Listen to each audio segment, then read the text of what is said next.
Esse é o canal Sal e Luz, uma direção de Deus para a tua vida.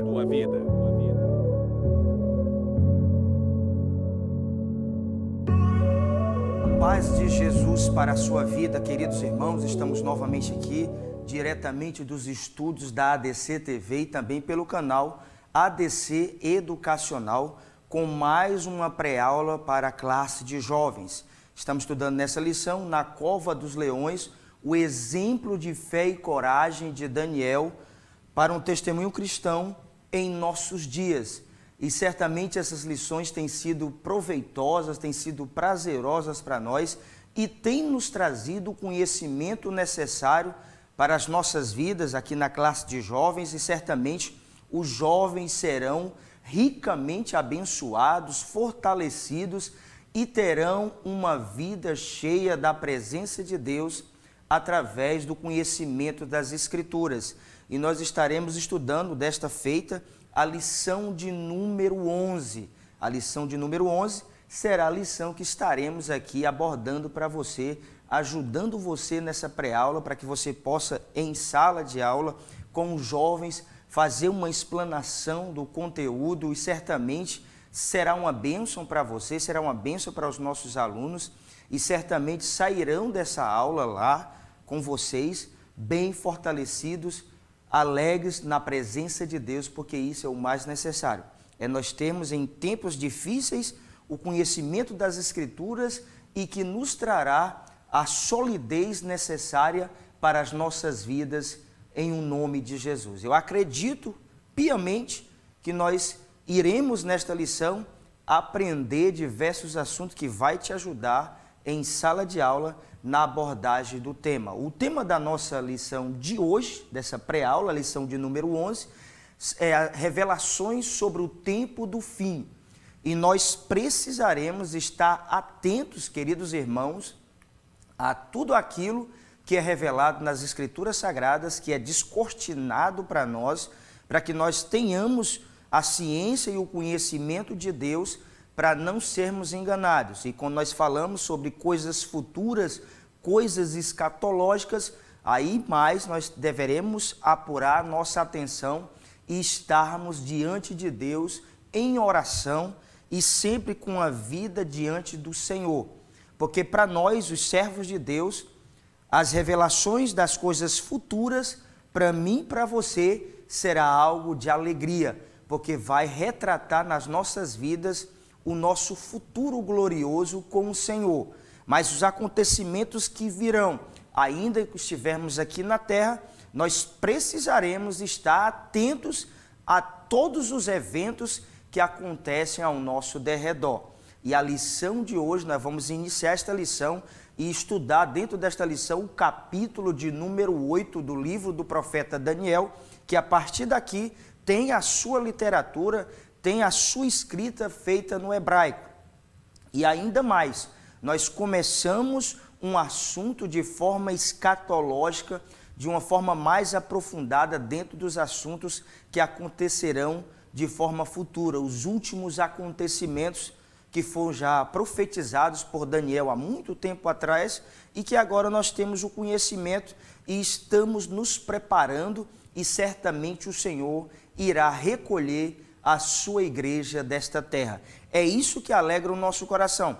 Você precisa dizer em sala isso inicialmente, que os eventos futuros, as revelações das coisas futuras vão trazer nas nossas vidas a alegria e o contentamento de espírito necessário para a nossa caminhada de fé. É isto, prezado professor, é isto, prezados irmãos, que vai alegrar o nosso coração em meio a tempos difíceis, tempos trabalhosos que nós estamos vivenciando nessa terra. Se nós não estivermos com a nossa mente voltada para as coisas futuras, aquilo que vai nos trazer alegria, aquilo que vai nos trazer uma paz, em sabermos que o Senhor continuará e sempre estará no controle de todas as coisas e de todos os reinos. O texto do dia vai nos dizer: e aconteceu o quê? Havendo eu, Daniel, visto a visão, busquei entendê-la, e eis que se me apresentou diante uma como semelhança de homem. Daniel 8 e versículo 15. A síntese do texto vai dizer para a gente, na lição, o conhecimento das coisas futuras nos dá a esperança e a certeza de que Deus está no controle de todas as coisas. A esperança nas nossas vidas, segundo as Escrituras, prezados irmãos, é a âncora da nossa alma. É aquilo que vai nos dar o equilíbrio, a sustentação e a firmeza necessária nas nossas vidas. Os assuntos escatológicos e futuros que nós vemos nas Escrituras, para o cristão não são pavores, mas na vida do cristão é alegria, é gozo, é paz no Espírito, porque vai marcar a nossa finalização aqui na terra de existência e nós entraremos no período chamado de eternidade e estaremos com o Senhor eternamente. Teremos basicamente 3 objetivos, queridos irmãos, na lição de número 11, a lição que estamos fazendo aqui, a pré-aula de hoje para a classe de jovens, teremos 3 objetivos. Primeiro, conhecer a visão de Daniel do carneiro e do bode. 2, compreender a simbologia do bode e do pequeno chifre. E 3, aprender sobre o cumprimento da visão para o tempo do fim.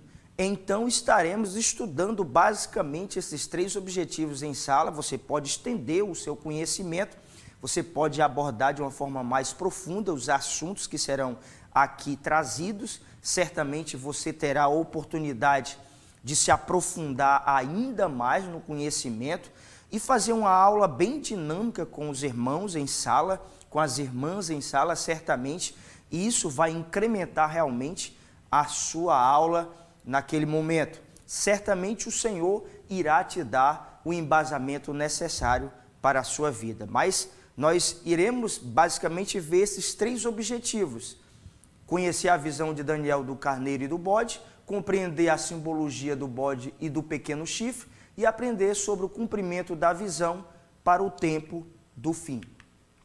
A introdução da nossa revista diz: nesta lição estudaremos o capítulo 8 do livro de Daniel. Esta visão, narrada por Daniel, descreve um conflito entre o carneiro e um bode, numa alusão aos impérios medo-persa e grego.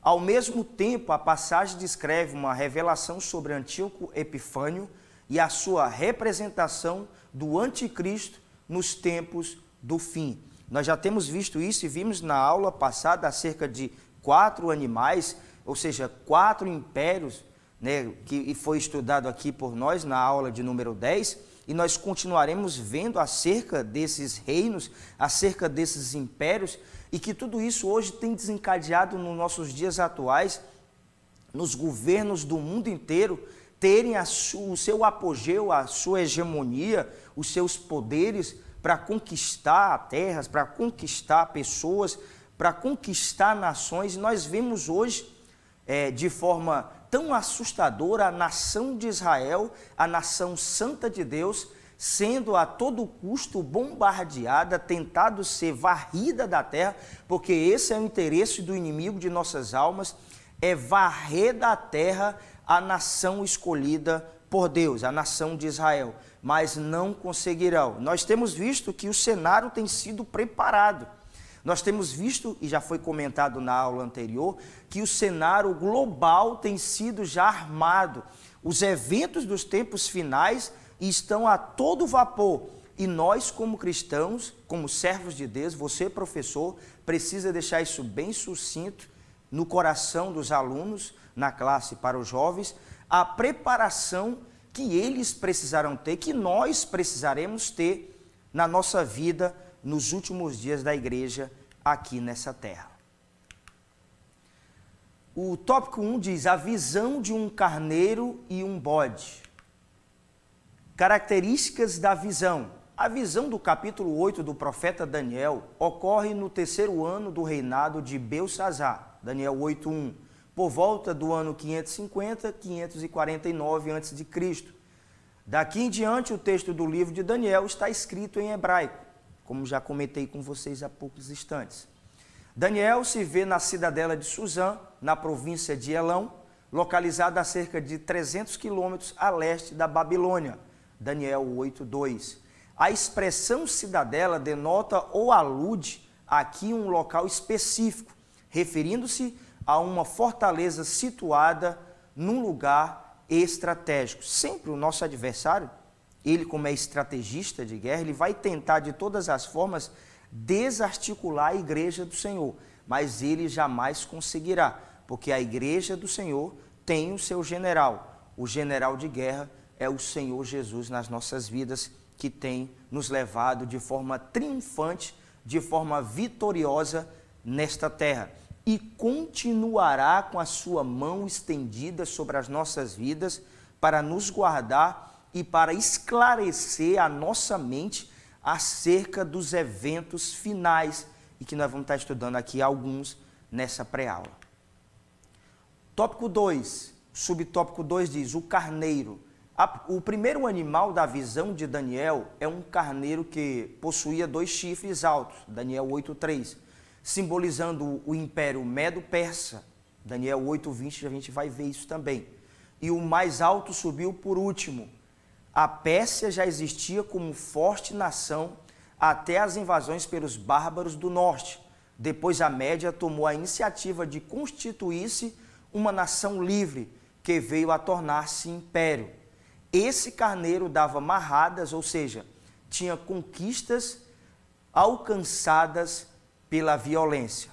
Daniel 8:4. A gente vê isso em todo o transcorrer da Bíblia Sagrada. O Império Persa, o povo persa, era um povo bastante sanguinário. A gente vê isso no livro do profeta Jonas, quando Jonas é direcionado para ir para Nínive, e aí a Bíblia diz que ele vai para Tarse, desobedecendo a orientação de Deus para levar a palavra a cerca de, vamos dizer, 130 mil pessoas que ali viviam naquela província. Mas ele teve medo, a gente vai conhecer o pano de fundo e o histórico acerca desse evento do livro do profeta Jonas, é que aquele povo que ali existia era o povo persa. Era um povo, na verdade, era um povo persa misturado com um povo assírio. Ou seja, era um povo muito sanguinário, era um povo que fazia grandes atrocidades aos povos vizinhos quando eram conquistados. Por isso que talvez Jonas teve medo de ir para lá. O tópico 3, o subtópico 3 diz, Ciro o Grande. Esse foi o líder persa responsável por essa unificação e, posteriormente, pela tomada da Babilônia. O mesmo mencionado pelo profeta Isaías, que Deus levantou para colocar fim ao período de exílio dos judeus na Babilônia, segundo Esdras 1 e Isaías 44:28. De acordo com os versículos 4 e 5 de Daniel 8, Ciro era um conquistador implacável, sendo invencível em suas campanhas militares, conquistando os territórios da Mesopotâmia, de toda a Ásia Menor, a atual Turquia, e território a leste da Pérsia, parte ocidental da Índia, mas que ao mesmo tempo tratava os povos conquistados e derrotados com tolerância. Muitos monarcas, muitos imperadores, eles tinham esse costume. Além de conquistar o território do inimigo, eles implantavam a sua cultura, eles implantavam a sua língua, eles implantavam aquilo que eles fariam para dominar de forma até intelectual os povos conquistados. Nós vamos ver futuramente que os povos gregos, principalmente em Alexandre o Grande, que a gente vai ver daqui a pouco, eles também tinham essa prática de fazerem isso, de catequizarem, de orientarem segundo os seus costumes as pessoas conquistadas para o seu reino. E tinha uma certa tolerância, mas essa certa tolerância que era dada por esses imperadores era justamente para alcançar o coração dos conquistados, que estavam no seu reino, para serem mais fáceis, ludibriados por aquilo que eles iriam passar para eles. O tópico 2 diz, o bode e o pequeno chifre. O bode peludo que surge na visão de Daniel e derrota o carneiro, é o rei da Grécia, Daniel 8:21. Na história, ele é identificado como Alexandre, o Grande, o rei da Macedônia. Reconhecido como um dos maiores líderes militares da história, educado pelo filósofo Aristóteles, também difundiu a cultura grega, uma política chamada de helenização. O fato do animal surgir sem tocar no chão, versículo 5 de Daniel 8, mostra a velocidade da sua expansão territorial.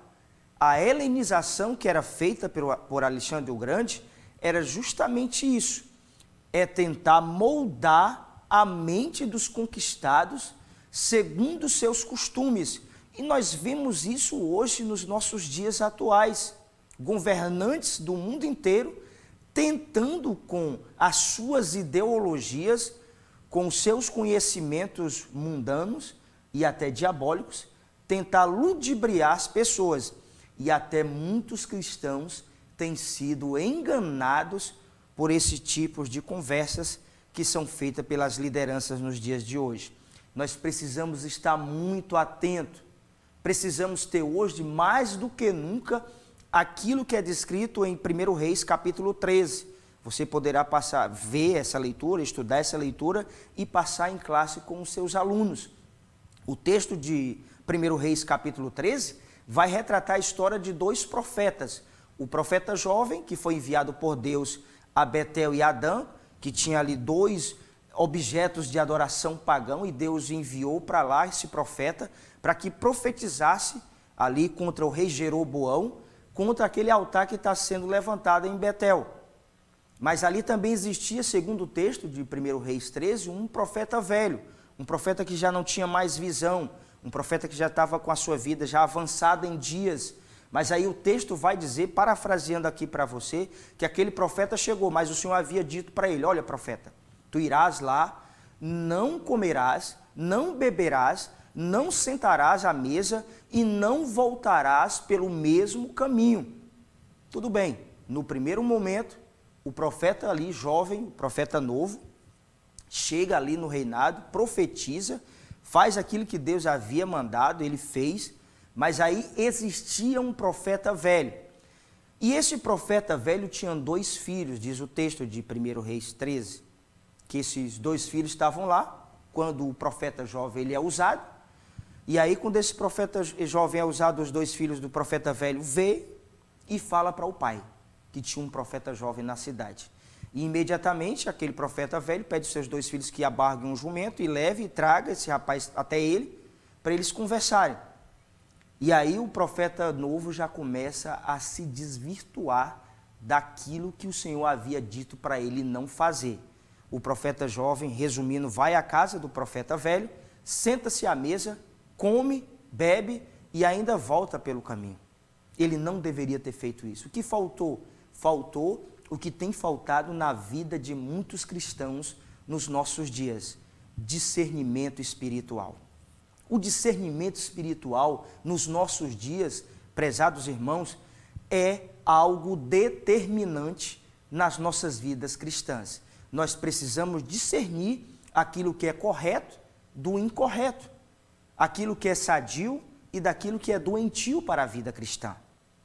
Mas só iremos saber disso com a ajuda de Deus e com a interpretação das Escrituras através do Espírito de Deus. O profeta velho induziu o profeta novo, do texto que eu citei de 1 Reis, comeu, bebeu, voltou pelo mesmo caminho, e imediatamente o mesmo profeta velho é usado por ele para falar para o profeta jovem que ele não deveria ter feito isso. Mas antes disso, o profeta velho vai e mente, que havia dito que um anjo havia aparecido para ele, tinha dito que era para ele sentar, comer e beber. Mas aí nós entendemos que ainda que um anjo, diz a palavra de Deus nas cartas do apóstolo Paulo, que um anjo vindo e anuncia um novo evangelho, para nós cristãos deve ser anátema, deve ser maldito, não ter nenhum valor. E aí aquele jovem apressadamente sai ali e é devorado, é morto por um leão, diz o texto sagrado. O subtópico 2 diz: os 4 chifres.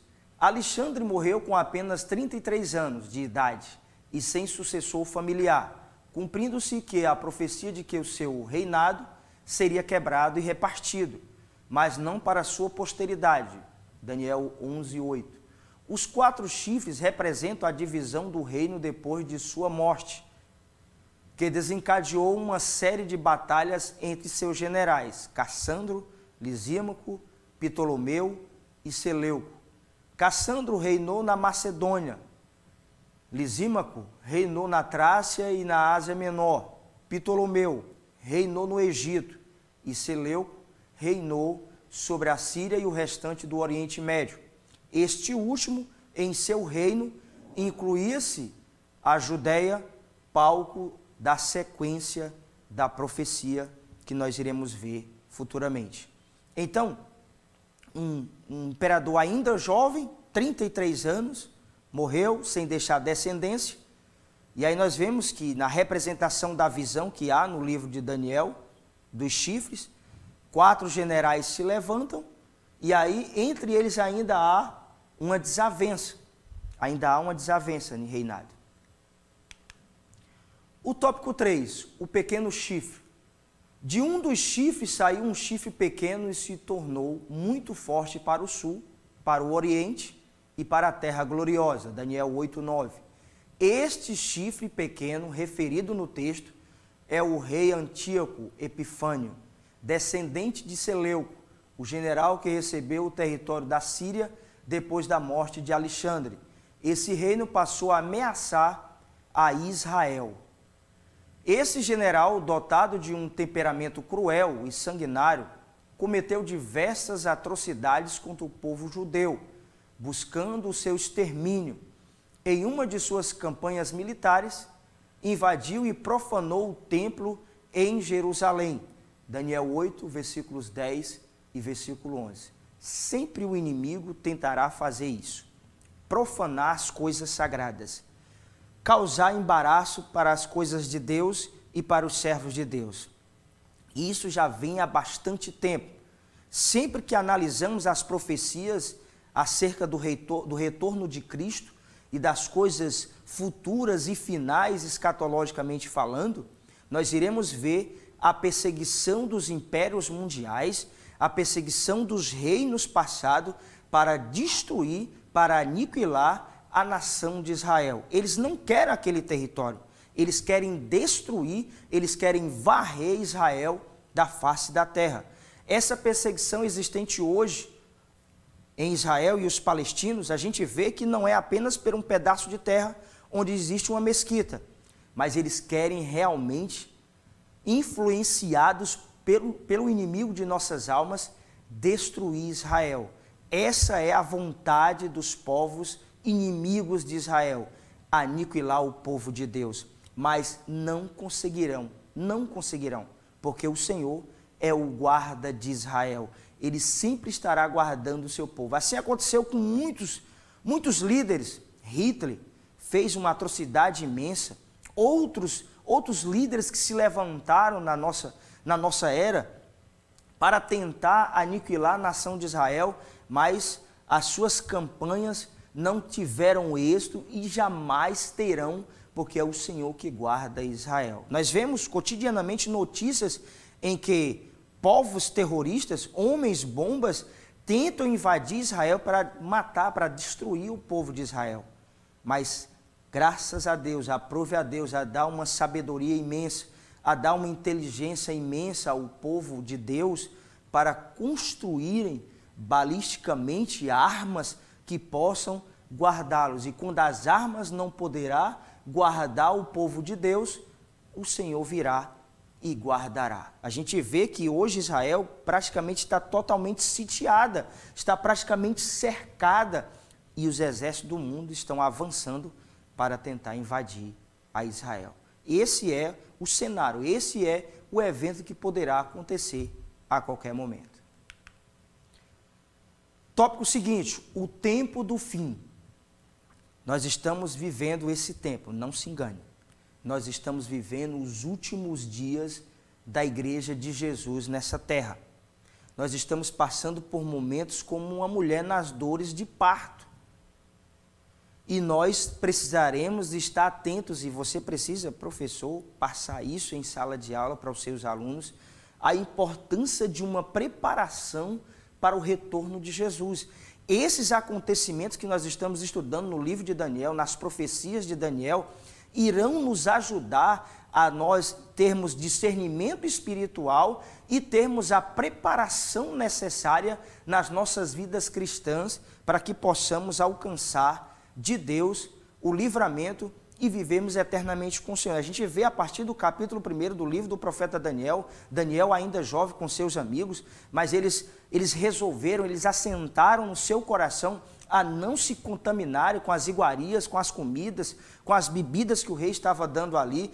Eles assentaram em seus corações a manterem uma vida íntegra, uma vida reta, sadia, na presença de Deus. Aqueles jovens eram jovens nobres, que tinham conhecimento, que tinham sabedoria, que tinham uma condição social elevada, tinha condições financeiras, mas nada disso fez com que estes jovens e Daniel viessem se afastar do convívio do Senhor. E isso tem acontecido nos nossos dias, no tempo do fim. As pessoas começam a prosperar, as pessoas começam a ter bens e elas começam a endurecer os seus corações e se desvirtuarem da presença do Senhor.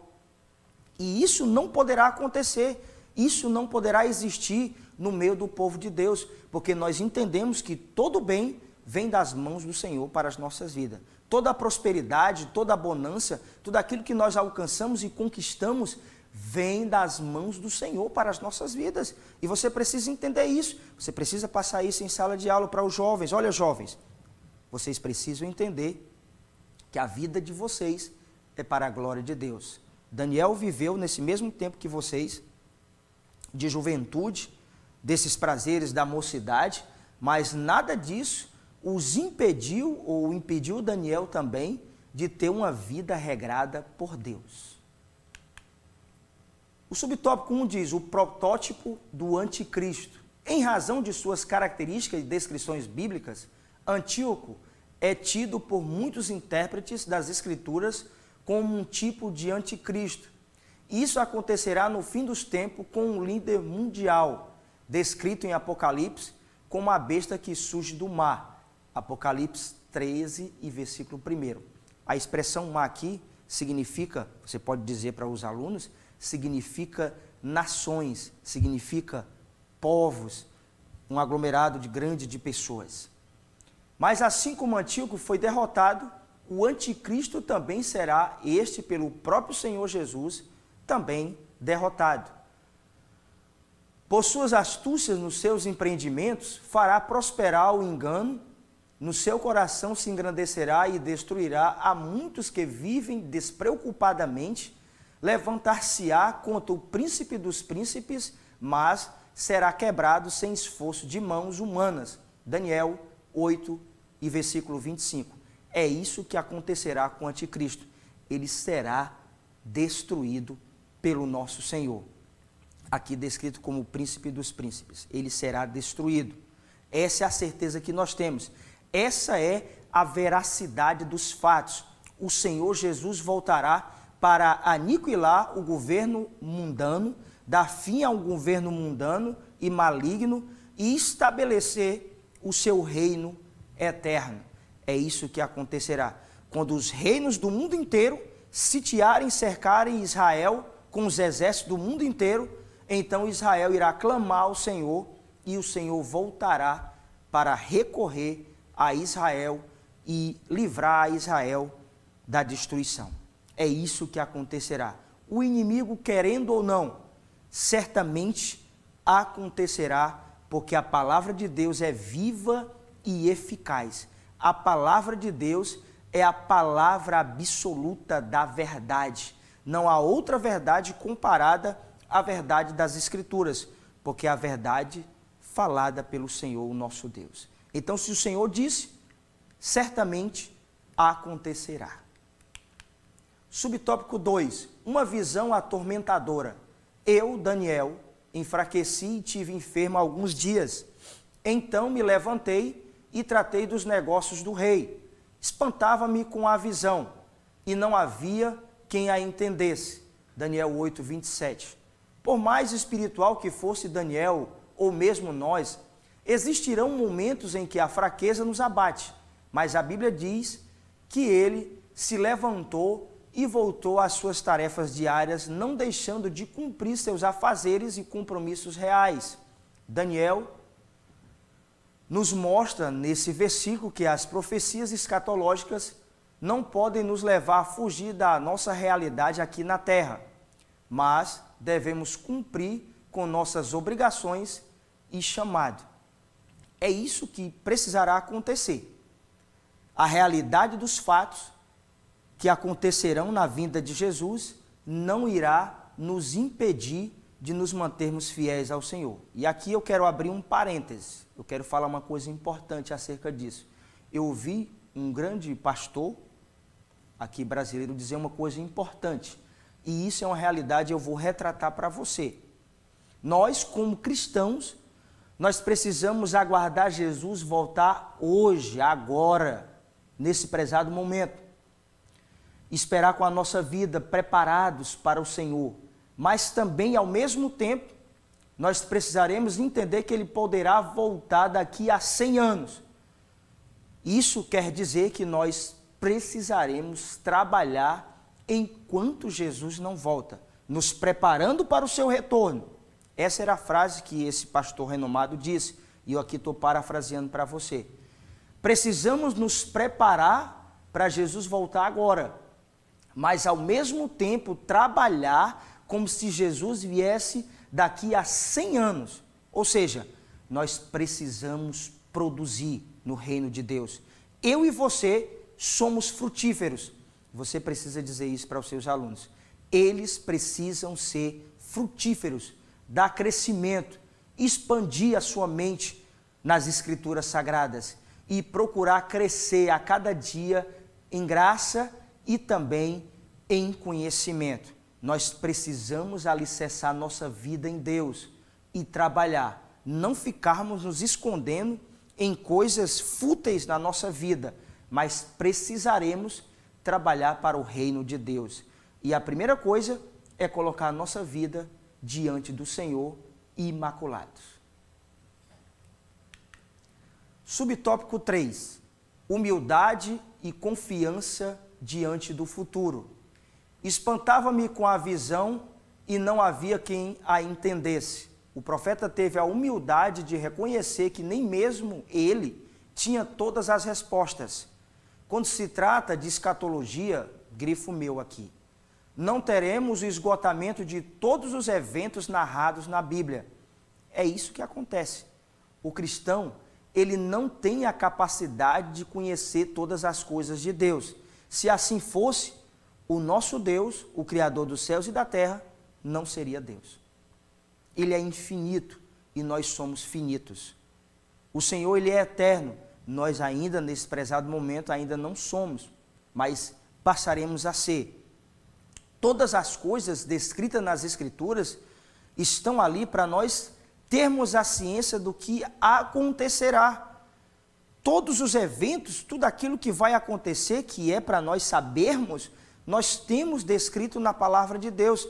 Aquilo que ficará nas entrelinhas, muitos homens querem fazer interpretações, mas talvez em muitas interpretações feitas acerca desses assuntos escatológicos, eles poderão escorregar em algum assunto, porque o esgotamento das Escrituras, nós não teremos a capacidade intelectual de fazer, enquanto aqui estivermos nessa terra e nesse plano, e nesse domicílio humano. Nós não teremos a condição de fazer isso. Daniel entendeu isso. Ele não tinha compreensão daquilo que estava acontecendo. E às vezes nós temos um cargo eclesiástico, nós queremos entender e saber que sabemos de tudo. Na verdade, não sabemos. Nós não sabemos ainda de tudo. E não teremos aqui nessa terra o conhecimento de tudo. Quem tem o conhecimento de tudo é o Senhor. Ele sabe todas as coisas. A conclusão diz: ao estudarmos os últimos eventos mundiais, de acordo com a revelação das Escrituras, somos tomados pela esperança e a certeza de que Deus está no controle de todas as coisas. Enquanto isso, vivendo nesse mundo, mantemos nossa responsabilidade social e afazeres. Nós continuaremos, como já disse agora há pouco instante, continuaremos com as nossas responsabilidades como seres sociais que somos, em fazer o nosso trabalho da melhor maneira possível, no nosso trabalho secular, na casa de Deus principalmente da melhor maneira possível, com amor, com prazer, com desprendimento. Você, em sala de aula, precisa enfocar isso muito bem aos alunos, que todos os trabalhos feitos na casa de Deus, para o reino de Deus, precisará ser feito da melhor maneira possível, com amor, com desprendimento e com alegria no coração. Porque o Senhor já tem nos dado coisas maravilhosas. A certeza de vida eterna é a maior delas, em sabermos que viveremos eternamente com o Senhor. Todas as profecias na Bíblia, elas vão apontar exclusivamente para isso, para o retorno de Jesus e a consumação dos séculos. Irá apontar para o governo mundial do Senhor, o governo eterno do Senhor. Ele governará com cetro de ferro e ele tomará o governo das mãos dos poderosos nessa terra. Eles acham que são poderosos, mas na verdade não são. Todo o poder é do Senhor, nos céus e na terra. E aqui, queridos irmãos e prezados professores, nós encerramos a lição de número 11, a pré-aula da lição de número 11, que nós estudamos aqui, e queremos dizer para você que você é uma bênção de Deus, que Deus continue te usando de uma forma tremenda para os jovens. E você, jovem, continue atento. Certamente o Senhor continuará fortalecendo a sua vida, em o nome de Jesus. Que Deus vos abençoe.